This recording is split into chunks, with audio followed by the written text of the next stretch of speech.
She was just 16, and that motel room was the only place that didn't ask questions. The curtains were thin and faded, the kind that used to be white but had seen too many summers. The TV buzzed quietly in the background, but she wasn't watching it. She was staring at her baby, 6 pounds, barely a month old, wrapped in the softest blanket she owned, the blue one with stars. Outside, the wind howled like it was trying to pull the night apart. But inside, time stood still. Her fingers trembled as she folded the note. Just 5 lines, written on the back of an old grocery receipt. "His name is Charlie. Please take care of him. He didn't do anything wrong. I'm sorry. I just want him to have a chance." She pressed it gently into the folds of the blanket, kissed her son once, on the soft spot between his forehead and curls, and whispered, "I love you enough to let go." No one had held her hand when she found out she was pregnant.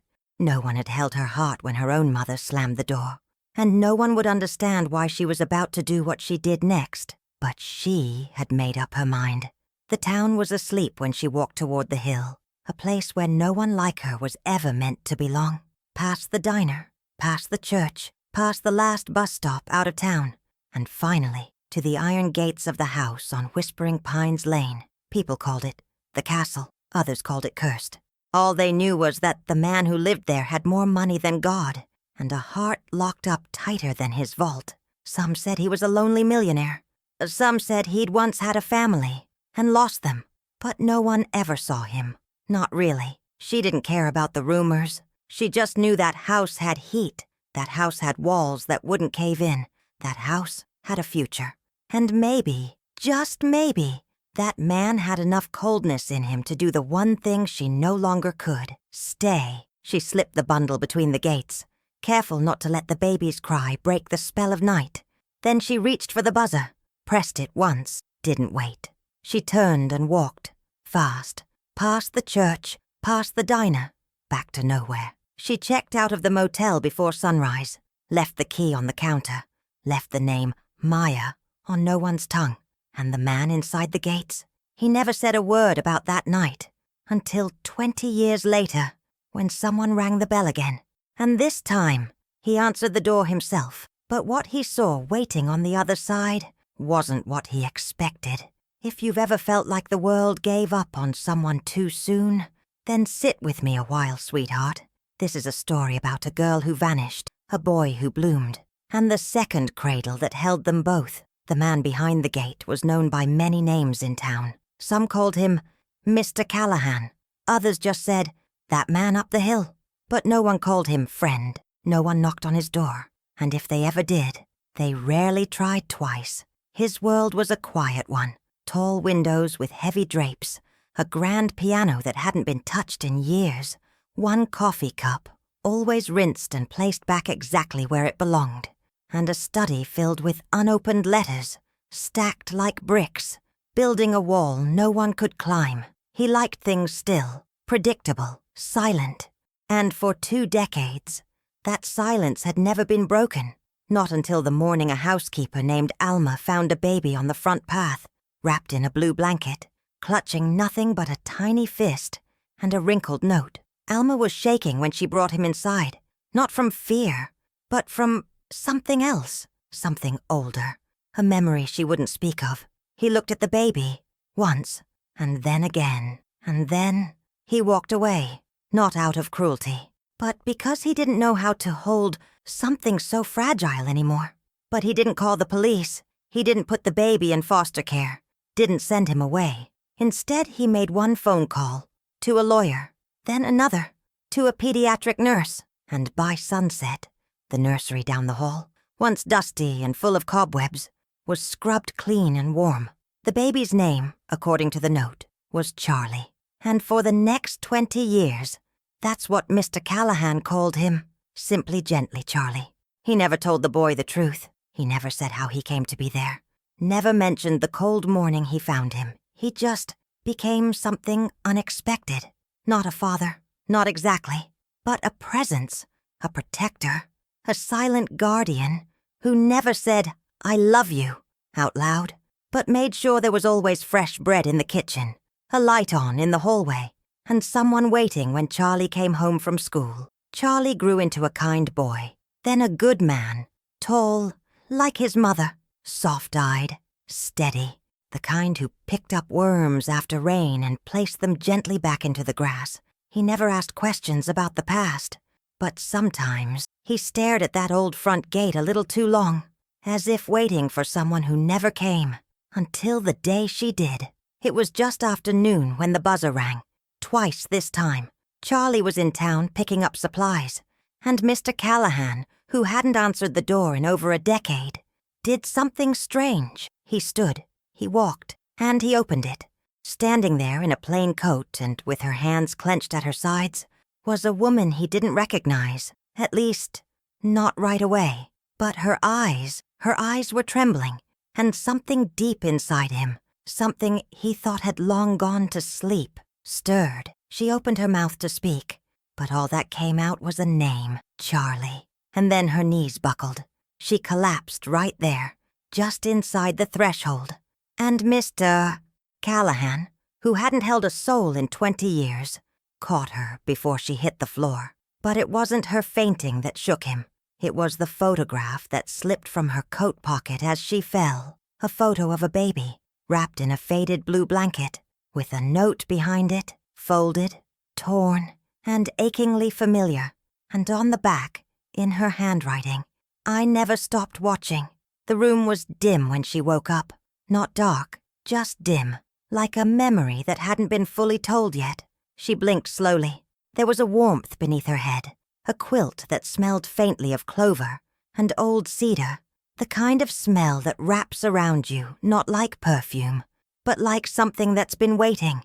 Her breath hitched, not from pain, not from fear, but from that quiet kind of heartbreak, the one that comes when you realize you're safe too late. He was sitting in the corner, not speaking, not blinking much either, just watching. Mr. Callahan hadn't changed his posture in over an hour. Hands clasped, elbows on his knees, eyes trained on a stranger who wasn't quite a stranger anymore. She looked older than 16 now, of course. Her hair was darker, face thinner, but the eyes were the same, wide, wounded, and searching for a softness that life rarely gave her. He cleared his throat, more to fill the silence than to speak, but she beat him to it. "I didn't come for money," she said, voice hoarse. "I didn't even come to ask for him. I needed to know if he was okay." Her fingers curled into the blanket, like maybe if she gripped something tight enough she wouldn't fall apart again. Mr. Callahan didn't nod, didn't shake his head. He just studied her like someone trying to recognize a song from long ago. And then, very softly, he said, "He's better than okay." That broke something in her. Not loudly, but the way glass breaks in your pocket. Quiet, sharp, and too late to stop. She turned her face into the pillow, not to hide, but to breathe, deep and slow, like someone remembering how. "I used to come by, you know," she whispered. "Every birthday. I'd walk past the gate, just to see if the lights were on. I never meant to disappear. I just didn't know how to come back." He looked down at his hands, those hands that had once built companies, signed checks worth fortunes, held a newborn without a name. "I didn't know how to ask you to," he said quietly. And there it was. The space between them wasn't anger. It was fear, and shame, and something gentler too, like forgiveness, trying to learn how to speak. She sat up slowly. Her coat slipped off her shoulder, and beneath it, the photograph lay on the floor. He picked it up, stared at it a long time, ran a thumb across the corner where the ink had faded. That same blanket, those same eyes, and the note, creased as if someone had unfolded it over and over again just to feel the paper under their fingers. He looked at her. "Why now?" She hesitated, then said something that felt heavier than the room could hold. "Because I have something to tell him, and I don't know how much time I have."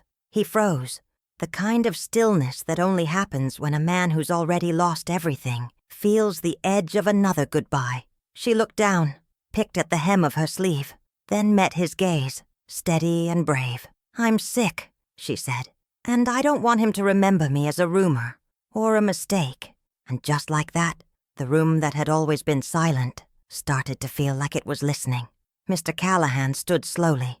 Then, for the first time in 20 years, He asked something of someone he didn't control. "Would you like to stay for dinner?" A pause. She nodded, and then smiled. It was small, fragile, but it was the smile of a girl who had walked away from a baby and now was walking toward a second chance. But as they stepped toward the kitchen together, a door creaked open upstairs, and a voice called down the hall, "Grandpa, who's here?" And she froze, because she knew that voice. Even though she'd never heard it groan, she hadn't expected to hear it. Not so soon. Not like this. His voice came drifting down the staircase, soft and unsure, like he was still deciding whether to be curious or careful. "Grandpa?" That word. It didn't stab her. It didn't sting. But it settled into her bones like a memory she didn't know she still carried. Grandpa. She had once pictured that boy calling someone daddy, had imagined him laughing in the arms of another woman. Strong, clean, better. Someone with money and patience. Someone who could read bedtime stories without guilt in her throat. But Grandpa? That meant something else. That meant Mr. Callahan had chosen to raise him not as a son, but as a grandson. A little more distance, but still love, all the same. And she was still standing in the shadows of a house she left behind, heart thudding so loud she thought it might give her away before the truth could. Mr. Callahan looked at her with the eyes of a man who'd seen 100 boardrooms and never once been this uncertain. "Do you want to meet him now?" he asked. She didn't answer right away. Instead, she placed her hand on the wooden frame of the doorway, closed her eyes, and just breathed. 20 years of questions in a single breath. Then softly, "Yes, if that's okay." The footsteps on the stairs were light, casual, no urgency. Just a boy, well, a young man now, coming down to see why the air in the house had changed. And then she saw him. Charlie. He had her chin, and something about the way his shoulders tilted. It was hers too. But his eyes, those belonged to someone else now. Someone who had filled in the spaces she left behind with quiet breakfasts and steady routines and light left on in hallways. "Hey," he said to his grandfather, then turned to her, polite, friendly, not knowing. "I didn't know we had company." She couldn't speak. Her mouth opened, but no words came. Only tears, just a few, gathered at the edge of her lashes, then held their place like they were waiting for permission. Mr. Callahan cleared his throat. "This is Maya," he said simply. "She's an old friend." The word friend hit her somewhere tender, but she nodded, grateful. Charlie extended his hand. Warm, strong, clean fingernails. He'd grown up right. "It's nice to meet you, Maya." She took his hand, and for a moment, just one, she let herself feel it. "This is my son, my baby, and he's okay." She smiled, though her lips trembled. "You too," she whispered. "You look so much like someone I used to know." He laughed lightly. "I get that a lot." He didn't know. Not yet. But something passed between them in that moment. A thread, thin, invisible, but real. Dinner was quiet. Mr. Callahan made stew, his mother's recipe, thick with potatoes and thyme. Charlie talked about college, how he was studying biology, maybe pre-med. Said he volunteered weekends at a shelter just down the highway. She listened, nodded, took it all in like gospel. And then he asked it, "So how do you and Grandpa know each other?"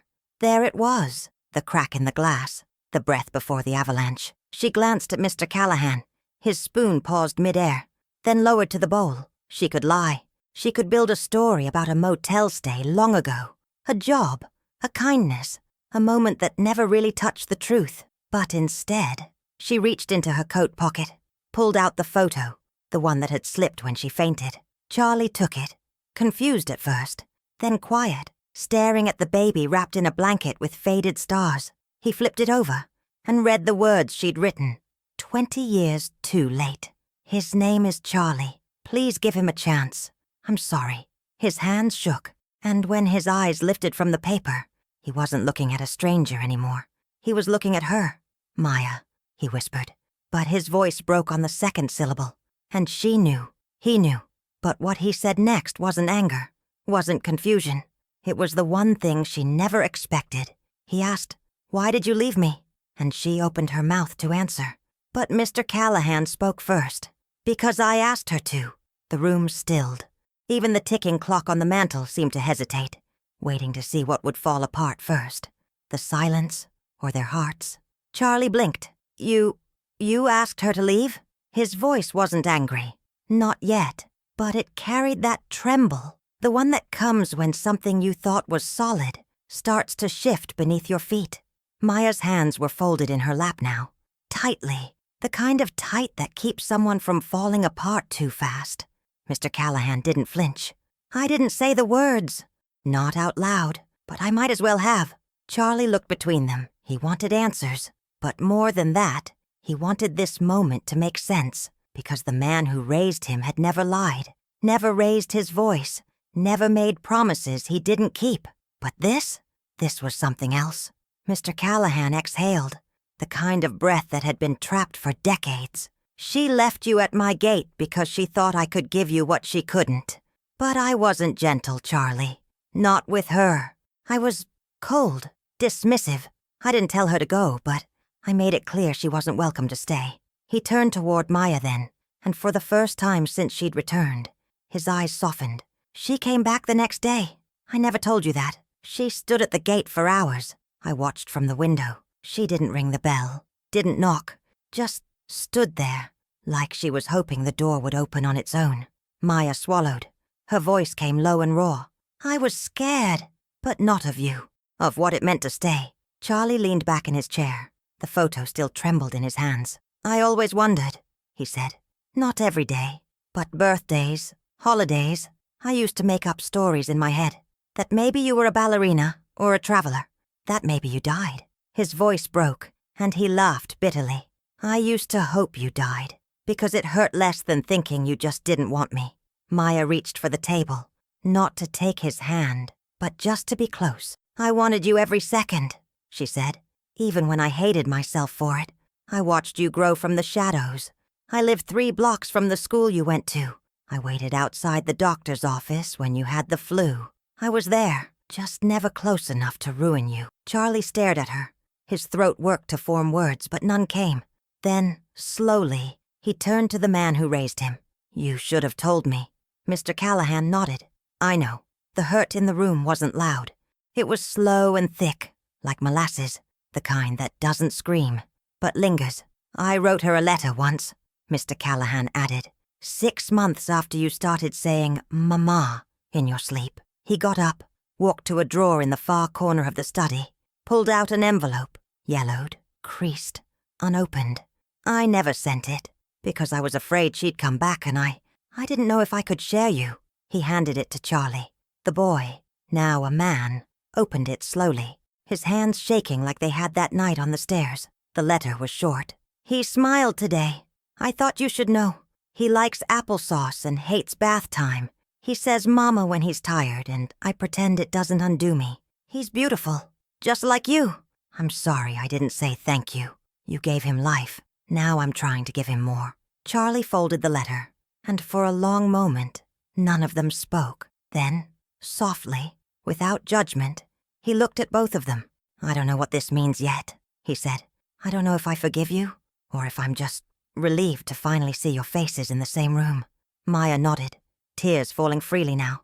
You don't have to forgive me. You never do. I wanted to be honest before it was too late. Charlie looked up, startled. Too late? Maya pressed her lips together, then reached for her bag. She pulled out a small white envelope and placed it on the table.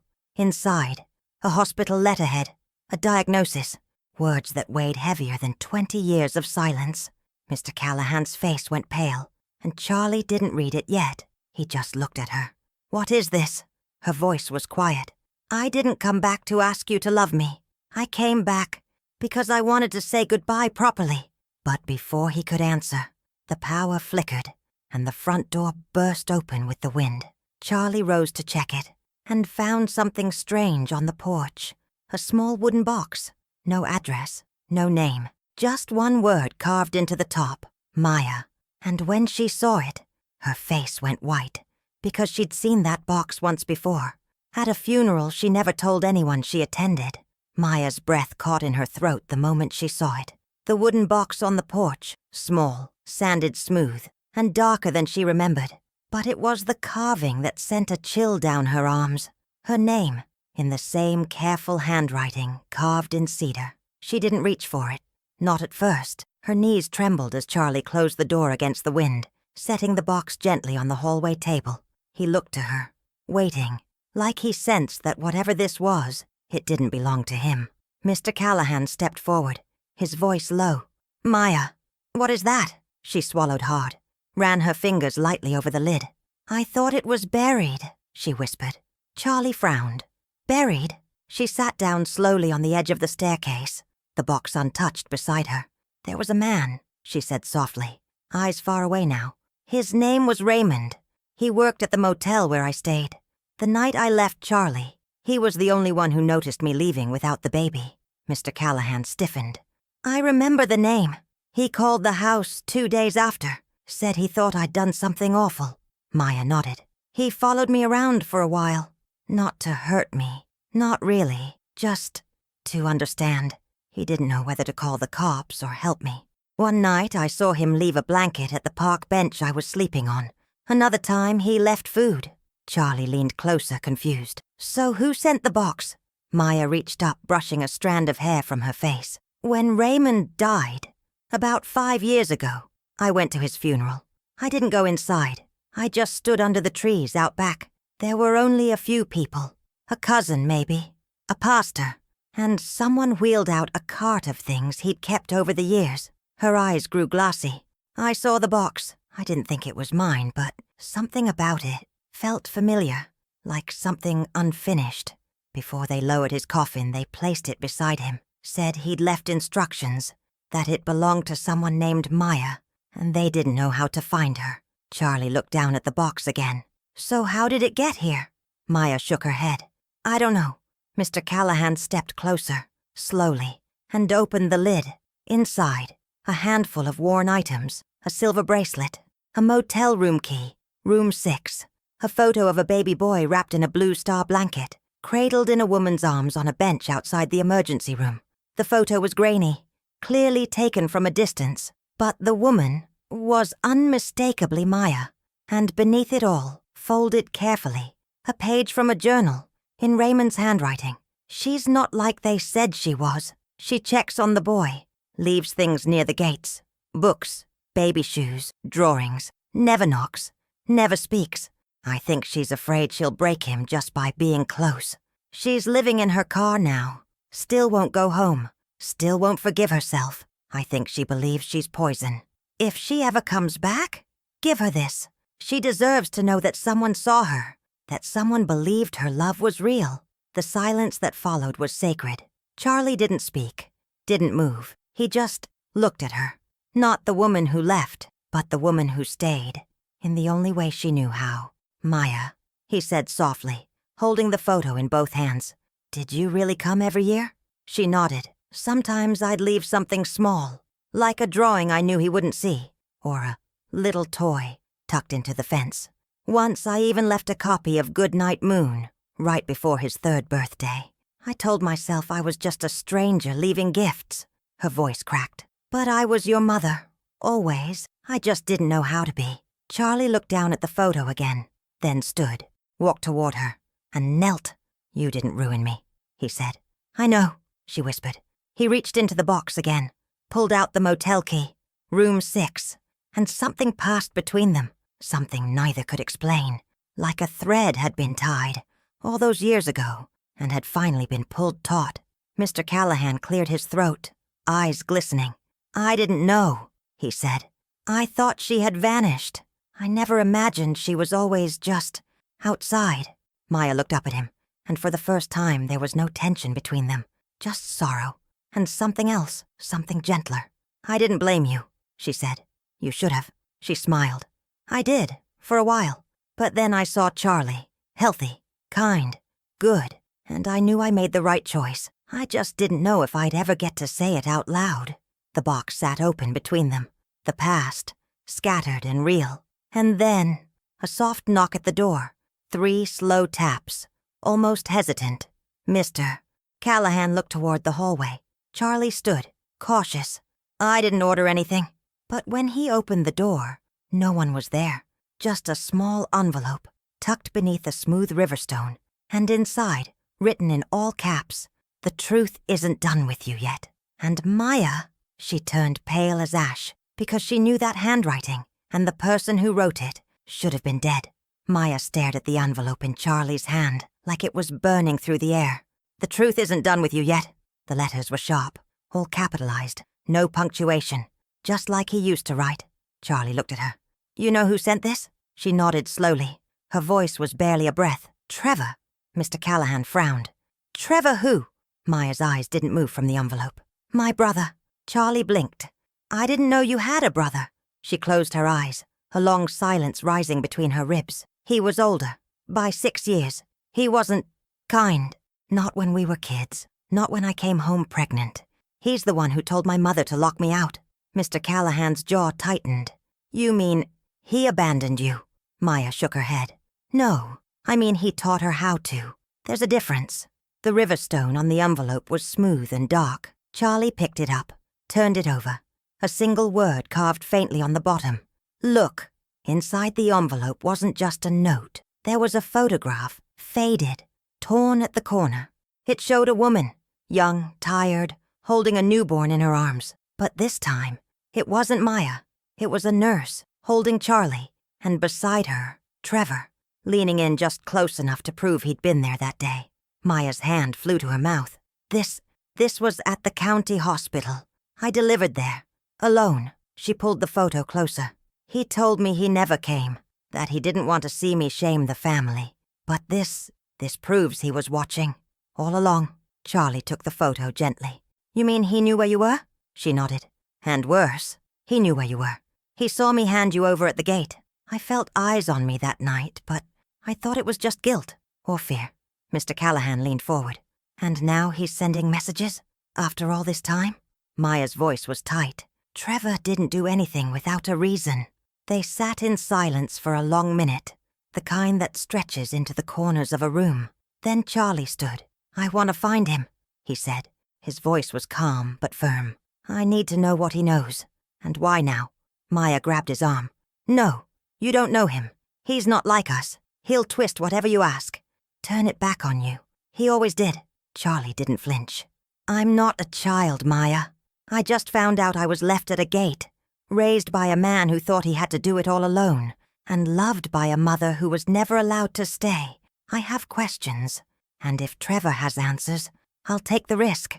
She looked at him, really looked, and for a moment she saw a glimpse of herself in him. Not the fear, not the running, but the fire. "All right," she said softly. "Then I'm coming with you." Mr. Callahan raised a brow. "You think that's wise?" "No," she said, "but it's necessary." Charlie gathered the photo and the stone. "There's a return address," he said, flipping the envelope. "A small town 2 hours north. Barely more than a postmark, but it was something." Mr. Callahan stood. "You won't go alone," he said. Charlie turned. "You don't have to come." But the older man shook his head. "I left her alone once. I won't leave either of you now." And just like that, 3 people, bound by years of silence and sacrifice, stepped into a plan none of them were prepared for. Before they left, Maya returned to the box Raymond had left. Tucked underneath the lining, she found one final scrap of paper. It was her own handwriting, from a page torn from a journal she thought she'd lost. "If anyone ever finds this, please tell him. I didn't leave because I didn't love him. I left because I did, and I believed he deserved someone better than me." She folded the paper gently, slipped it into her pocket, and when they stepped outside into the cool dusk, she turned once to look back at the house, the mansion where her son had grown, the man who never meant to be a father, and the ghost of a cradle that once sat near the fire. She whispered to herself, so only the wind could hear it. "You were never lost. I just couldn't reach you." And then they drove north, toward the man who had tried to bury her, and the part of the past that refused to stay buried. But 5 miles outside of town, they saw something strange on the side of the road. A wrecked mailbox, a black crow sitting on top, and a single sheet of paper pinned beneath a stone. Charlie pulled over.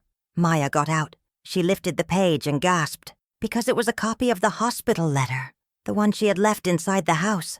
But this version had been scribbled over, and across the bottom, in angry red ink, "You lied to him.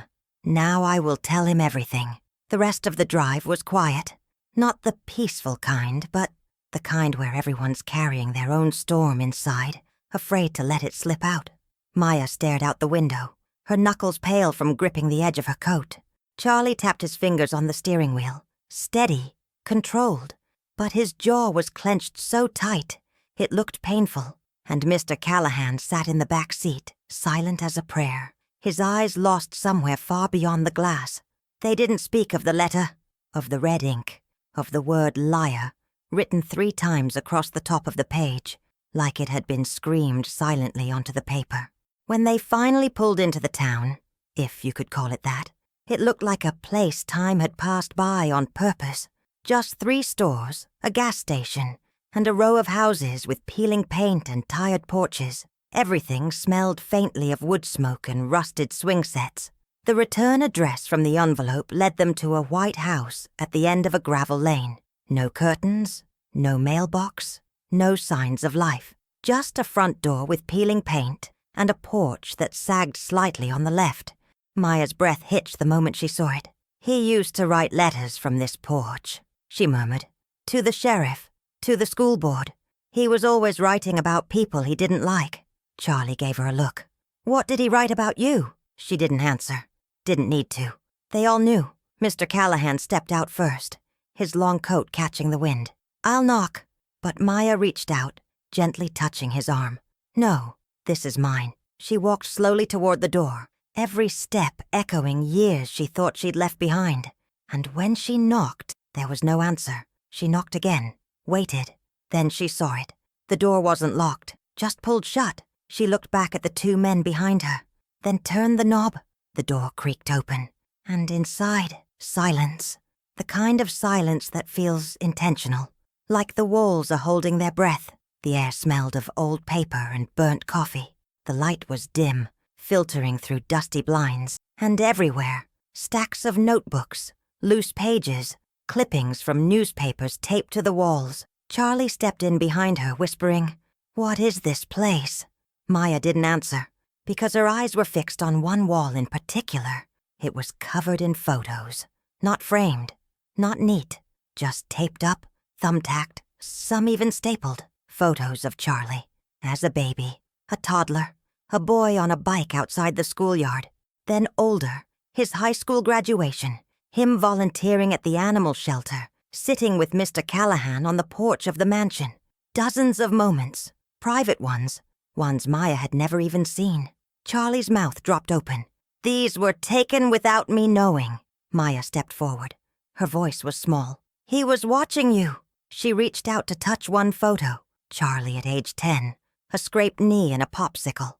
But just then she froze. There, tucked behind a larger picture, was something darker. A photo of her, sleeping in her car, parked just outside the town limits. She looked so small in it, so alone. Charlie looked over her shoulder. "He was watching you, too." Mr. Callahan scanned the room, unease growing on his face. "This isn't just obsession," he said. "This is surveillance." Maya moved to the desk. It was cluttered, but in the center sat a single journal, open. She read the first line out loud. "She thinks he's safe with them." But she never asked what I knew. Page after page written in Trevor's hand. Twisted thoughts, accusations, half-truths twisted into weapons. But one sentence made her blood run cold. Charlie was never just hers. Not after what happened in the clinic. She staggered back. "The clinic," she whispered. Charlie looked between them. "What's he talking about?" Maya sat down hard in the nearest chair. "There was a day," she said slowly, "right after I found out I was pregnant. I was scared. I went to the women's clinic outside of town. I didn't know what to do. I thought, maybe, I wouldn't keep the baby." Her voice cracked. "I sat in the waiting room for hours, but I couldn't go through with it. I walked out." She covered her mouth. "I never told anyone. Not even the nurse gave me a form. It was just a moment of doubt." Charlie's eyes were soft, searching. "You didn't do anything wrong." Mr. Callahan nodded, stepping forward. "He's twisting your past into a story." But Maya's hands were trembling now. because in the final page of the journal there was one more note. This one, scribbled fast, in almost frantic writing. They think they've won, but blood remembers. And I know where the real mother is. Maya's eyes widened. What does that mean, the real mother? Charlie looked up. That you're not? And in that single question, everything cracked open, because just then they heard footsteps above them, not from memory, not imagined, real, measured, slow. Mr. Callahan grabbed Charlie's shoulder. Upstairs, he said. Someone's here. And Maya had already started climbing, because there was only one person who could have written those words, and only one secret left that none of them were ready to face. At the top of the stairs, a woman stood in the hallway, older, pale, with Maya's eyes. And the first thing she said was, "I told him not to send the letter." She stood at the end of the hallway like she'd never left it, hair pulled back in a tight grey knot, cardigan hanging off one shoulder, bare feet on the old pine floor. The woman's voice was soft, tired, and unmistakable. "I told him not to send the letter, Maya." Maya froze halfway up the stairs. Charlie stopped behind her. Mr. Callahan was close, his hand ready on the rail, as if someone might fall. "Mama?" The word came out before Maya even realized she'd said it. The woman gave a small nod. "I suppose I still am." Maya's legs gave a little, and she reached for the wall to steady herself. "You," her voice cracked. "You died. You died, Mama. I saw the obituary. I went to the church." The woman's lips twitched into a weary kind of smile. "Trevor wanted you to believe that. He said it was the only way to keep you from coming back." Mr. Callahan narrowed his eyes. "That's not just cruel. That's criminal." The woman stepped closer, hands wringing together like a nervous habit she couldn't shake. "I was never strong enough to stand up to him," she whispered. "Not when you were pregnant. Not after." Charlie's voice was quiet but clear. "Who are you?"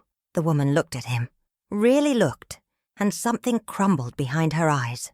"I'm your grandmother."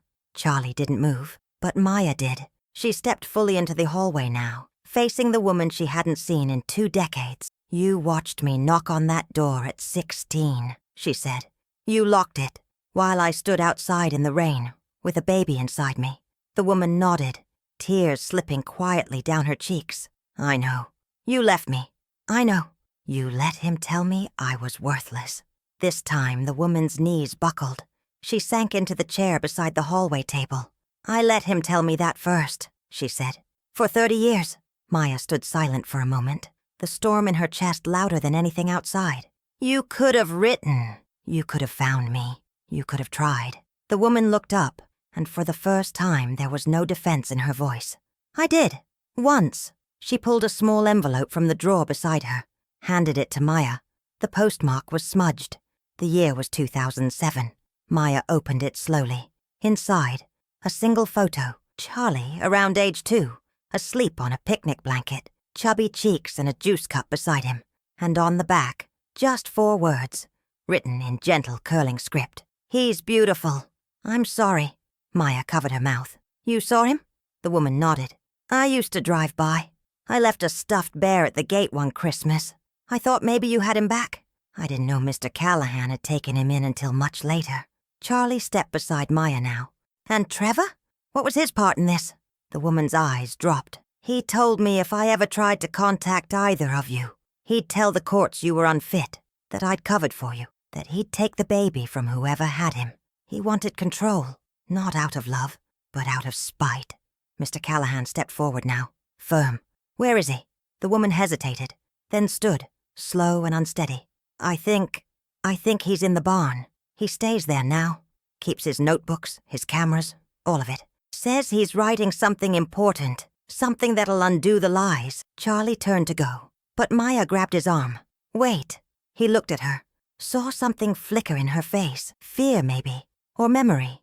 "When I left Charlie at your gate," she said to Mr. Callahan, "I thought I was doing the right thing. I didn't know if I'd ever get a second chance." Her voice trembled. "But right now, I'm not letting someone take that chance away." She turned back to her mother. "I don't forgive you. Not yet. Maybe not ever. But I needed to hear this." Her mother nodded, tears running freely now. "I know."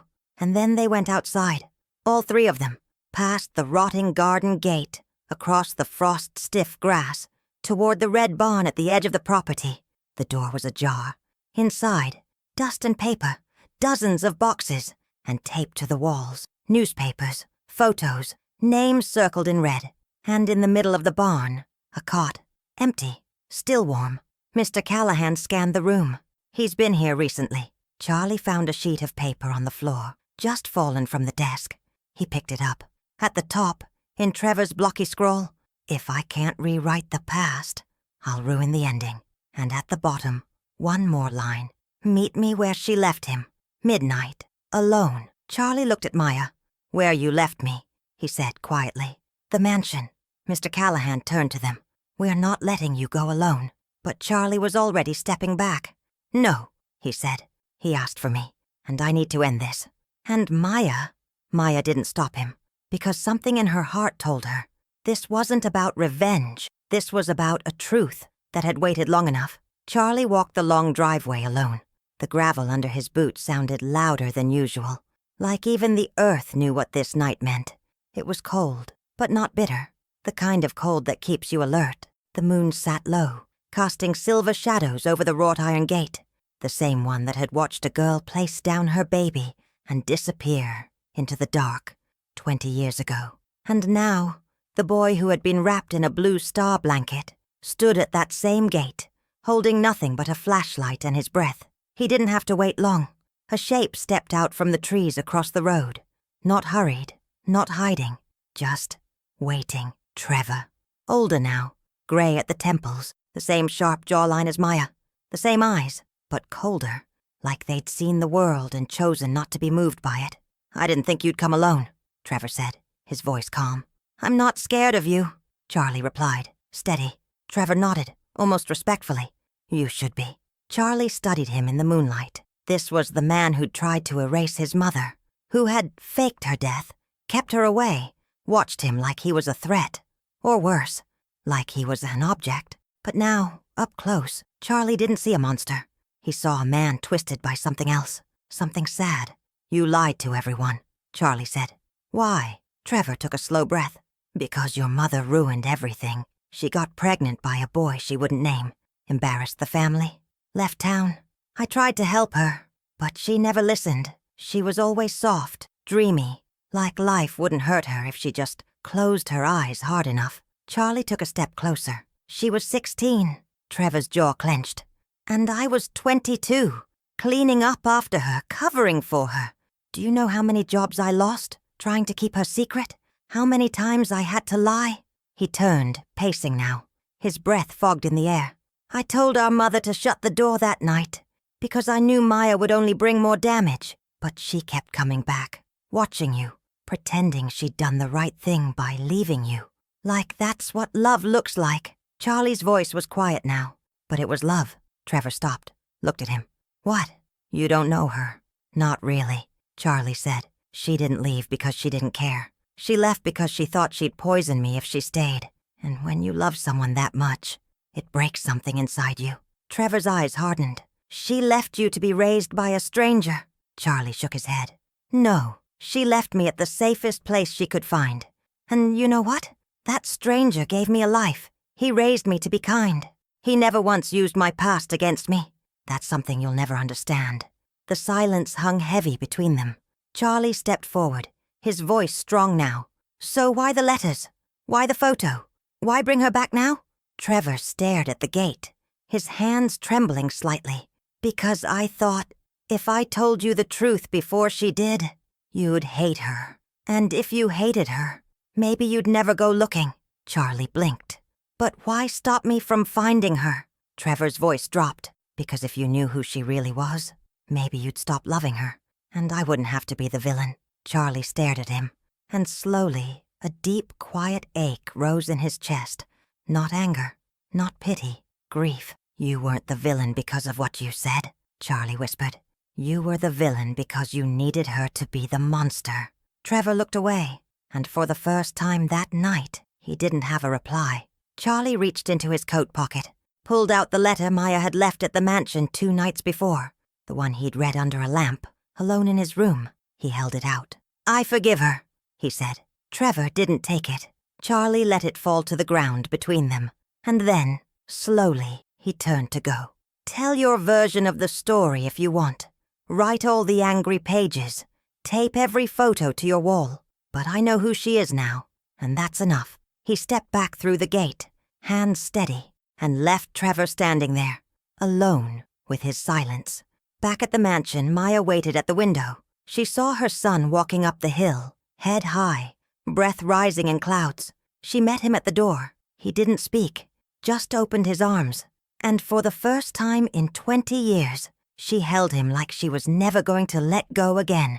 But before the door closed behind them, Mr. Callahan picked up the letter from the driveway, and inside, he found something Maya never meant for them to see. A second page, one written, not to Charlie, but to him. And it began with, "I was 16 and afraid, but you were the first man who didn't look at me with disgust." Mr. Callahan read the second page alone. The fireplace hissed softly behind him, the letter trembling in his hand. "I was 16 and afraid, but you were the first man who didn't look at me with disgust." He sat very still, not because he didn't know what to do, but because the words were heavier than they should have been. "When I came back the next day and you didn't open the gate, I thought I'd ruined everything. I didn't know silence could feel like punishment." He looked toward the dark hallway. "But I saw how you raised him. I saw the light in your windows, and I knew I'd left him with someone who wouldn't let him fall." It ended simply. "I wasn't asking to be forgiven. I only wanted you to know. I chose you for a reason." That night, he didn't sleep. But before the sun rose, he folded the letter and placed it gently beneath Maya's door. No words, just the truth, returned at last. Maya saw the SUV from the porch, the dark, unfamiliar. When the door opened, her breath left her. He stepped out slowly, older, thinner, but she knew him. Eli. He held something in his arms, wrapped in faded blue. "Maya," he said softly. "I didn't know. Not until 2 weeks ago. Trevor left me a letter." She stared at the bundle. Charlie stood beside her now, still. Eli opened the cloth. Inside, an old baby blanket. Stars faded with time. "I think I'm his father," he said. Maya touched the blanket. Her knees nearly buckled. Charlie looked at Eli. "Then you've got some catching up to do." No one moved, but the door behind them stayed open. That night they sat outside. Maya, Charlie, Eli, 3 chairs, 1 porch light. No shouting, no big speeches, just quiet talk. Laughter now and then. Stories shared like pieces of bread passed around a table. At one point, Maya looked at Charlie, really looked, and saw a man, not because he was grown, but because he was listening with his whole heart. She reached for his hand. He didn't pull away. The next morning, Maya stood in the nursery. The crib was gone, the room bare, except for sunlight and dust. She ran her hand along the windowsill, remembered how she once watched this house from a distance, just hoping. Mr. Callahan appeared at the door. "I've been thinking," he said. She turned. "This house doesn't need a nursery anymore." He smiled, gentle. "It needs a kitchen with too many chairs, a hallway full of muddy shoes, maybe a front porch with voices on it again." Maya wiped her cheek. "I think I'd like that. Some stories don't end with a wedding. Some end like this. A quiet breakfast, 3 mugs on the table, a mother and a son finally breathing in the same room." Eli sat by the window sketching. Charlie read. And Maya just watched, heart full, hands still. She'd left a baby once, and somehow, love left the light on until she found her way back. Not to be rescued, but to belong. Because sometimes, a second chance doesn't come in a flash. It comes in a cradle, and then in a chair, and then in a life.